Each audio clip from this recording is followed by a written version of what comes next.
Hello, my organic family. This is the Organic Sister. Welcome back to our channel. I'm glad you're here with us today. Today, we're going to do something a little bit different. It's one of those sticky subjects we don't like to talk about as women, but it's an issue that we all deal with at least one point in our lives. So, today, we're going to talk about that dreaded yeast infection. Okay, ladies, let's just talk about it. Let's just have a candid conversation. I know this is not easy to talk about, but at least somewhere in your life, you've probably dealt with, no, you have dealt with a yeast infection. And it's not something that we easily talk about, but I know when you're with your girlfriends, you're talking about it. You know, we have a running joke here in the clinic when we talk about yeast infections, or one of us have a yeast infection. We walk through the door and say, "Don't talk to me, I'm baking bread." And so we know what baking bread is. Baking bread is a yeast infection. It is one of those annoying things that we as women deal with. A lot of times we deal with it once we've had a round of antibiotics because we've killed out the good bacteria in our bodies. And after taking antibiotics, we have that yeast infection within a couple of days. And if you're not yeast infection prone because of antibiotics, for the diabetics, it is a chronic problem for a lot of women. So here in the apothecary, what we do is a couple of things to help kind of mitigate having a yeast infection or to treat a yeast infection. Now, what I love is taking something orally so that I can treat my body systemically. Now, there are a lot of things on the market. We have suppositories that we can take as women, but I don't know if you feel like I do. A lot of those suppositories are very messy. You have to wear penny liners or sometimes even pads, depending on, what kind of discharge you're having. So for me, I like to kind of mitigate it. I just don't want a yeast infection, period. So I try to use a preventative. And the preventatives that I take here in the apothecary is a tea blend. We also do something that's called a V-steam. A few years ago, Gwyneth Paltrow made it very popular. And if you watch the Braxtons, it was a funny segment on one of their series where they all went and did a V-steam. So a V-steam literally is cleaning your vagina. Now, we clean just about every area of our bodies, but the one area that we don't clean, or two of the areas that we don't clean, is really the two organs that help us eliminate. It's your vagina and your anus. Now, I know these are hard words and not just really easy words to say, but I want you to think about this and I want you to take this seriously. Cleaning our bodies in every way is great for detoxification. We're at the top of the year, so 2023, January, guess what? It's time to detox. So what I want to do is teach you guys how to do your own V-steam at home. Okay, so we've gathered some ingredients to help you do a V-steam.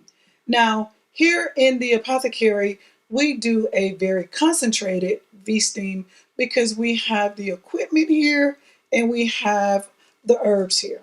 So I'm going to show you how you can do this at home. Now, if you are at home, you can purchase these little tea bags. These are just muslin bags. You can get these off Amazon. We can probably link this below, but this is just a common tea bag. And what you're going to do is just get your herbs together. So in the apothecary, we have a myriad of herbs. So I have herbs that not only are good for strengthening and toning the vagina, but we also have herbs that actually good with bacteria and yeast. One of the best herbs that I like for getting rid of yeast and yeast infections is lemongrass. And I know you've heard of lemongrass before, but lemongrass is wonderful for that. So we're going to add lemongrass to our formula. And so the best way to look at this is do a 1-to-1 ratio. So if you're doing 1 tablespoon, you're going to do 1 tablespoon of all of these herbs. If you're doing 1 cup, you're going to do 1 cup of all of these herbs. Now, because I need to replenish our herbs, I'm literally going to do about a half a cup of each of these herbs, okay? But if you're at home and you just want to make a small batch of this, start with just 1 tablespoon of each of these herbs. So the herbs that we're going to use today is lemongrass, because I told you that's good for yeast infections because it helps fight bacteria and yeast, and it's also antifungal. We're going to use uva usri because it's great for cleansing the kidney and the urinary tract. We're going to use burdock root because that's good for detoxifying. We're going to use black cohosh because that's great for the vagina and it's also great for your hormones. We're going to use motherwort. That is also good because that actually helps you if you have a issue with cramping every month. So a lot of the women that come in for a V-steam come in because they have hard menstrual cramps. So motherwort is very good for that. Calendula, which is good and it's soothing. It is also great for menstrual cramps. So if you are wanting to have a tea, if you just combine these with a little bit of chamomile for flavor, this will be a wonderful tea just to drink. But today we're using this for a V-steam, so I just wanted to add that. We're also using dandelion root because that cleans the urinary tract. And then cramp bark, once again, this is great for people who have difficulty with pain in their menstrual cycle. And then the last one is dun quai. Dun quai helps to rebalance your hormones. It's great for blood flow. So if you're having those very, very thick periods, dun quai will actually reduce the amount of thickness of your blood and thin it out just a little bit. So it's great for those people who clot when they have their period. So this is great for that. So what we're going to do is we're going to add 1 tablespoon at home if you have all of these herbs. But here in the clinic, I'm going to add about a half a cup of each of these herbs because I'm rebatching. Now, I never use measurements because I've been doing this for 15 years. I can eyeball it.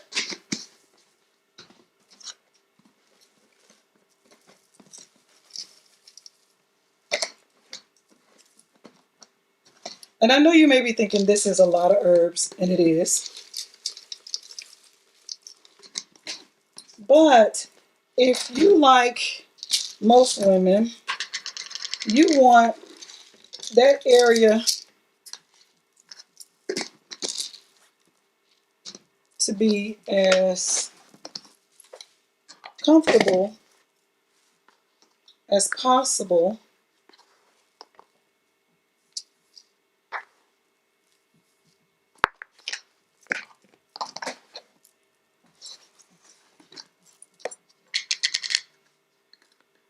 Now, one of the reasons people come to me is because of a product that I sell, and it's called pH Restore. And pH Restore is a liquid cleansing product that we have here that helps not to change the pH per se, but it does if your pH is off. But it helps to restore the natural pH of your body. And what most women don't know is that a lot of the products that we put on our bodies raises our pH. The normal pH for a woman should be anywhere from 4.5 to 5.2. But did you know that there's one thing that women do that really throws off their pH? And it's probably something that we'll do for the rest of our lives. You know what that is? It's having sex. Unfortunately, having sex raises your pH. The pH of sperm is anywhere from 7.0 to 7.2, which increases your pH if you're constantly engaging. I don't know why, but this subject is not so easy to talk about. But one of the things that happens when wives and husbands or males and females get together, we mate. So for women who have a much lower, more acidic pH in our bodies, and then men who their sperm has a higher pH. So if you're constantly integrating those two body parts, one of those pH level rises. It's the woman. And so I'm not trying to give you guys a sex lesson here, but unfortunately, a lot of women come in and say, every time, I have sex with my husband, it feels like I have a yeast infection, or right after that, I start having this discharge that looks like a yeast infection. And, I think I've saved many marriages because it's something that naturally occurs when you're having sex with a male. And so, but there are some things that we can do. And today you can do that with having a V-steam right before having sex. Also, drinking a tea that actually helps to keep your body protected is a good thing. And so with the V-steam, I think it's a great thing. So you may not have the machine that we have in order to do the V-steam, but what you can do is get a very large pot. You can actually get a 5-gallon bucket and make sure it's food grade. So you don't want to get one of those ones that are like from Lowe's or Home Depot, because you want to get something that's food grade, because you're going to be sitting on this. And so what I want you to do is get a food grade 5-gallon bucket, make sure it's clean, make sure it's sanitized, and then you can put your cleansing herbs in that, along with 2 gallons of very hot steamy water. Pour that in there, sit on that 5-gallon bucket for about 30 minutes, and that's your V-steam. Alternatively, what you can also do is put these herbs in your bath water and put very hot tepid water in there. Sit in the bathtub for about 30 minutes, and that's your V-steam. If you do purchase these are little tea bags. I got these off of Amazon. We'll link it down below in the description box. But you can purchase these and then place your herbs into this, and then actually put it in your water, and there you have it, your V-steam. Now what we're going to do is we're going to mix these herbs up, and we're going to make sure these marry well and blend together, and then we'll have our V-steam herbs. Now while we are mixing up these herbs and you thinking, okay, these are great just for an external tea, but everything that we've mixed in here is a tea that you can actually drink. If you want just a little bit more added flavor, you can add some green tea to this, black tea, oolong tea, white tea, jasmine tea, and it'll make a very delicious tea. Hey guys, now that you've mixed up all your herbs, you can do one or two things. You can use this as a vaginal steam and steam, or you can drink this. Hey my organic family, thank you for watching this video and sticking in to the length of this video if you watched it. I am so grateful that you are commenting and asking questions. So if you have any questions about this video, please put it in the comments below. Let us know. Please don't forget to comment, subscribe, and like. Thank you, family. I'll see you in the next video.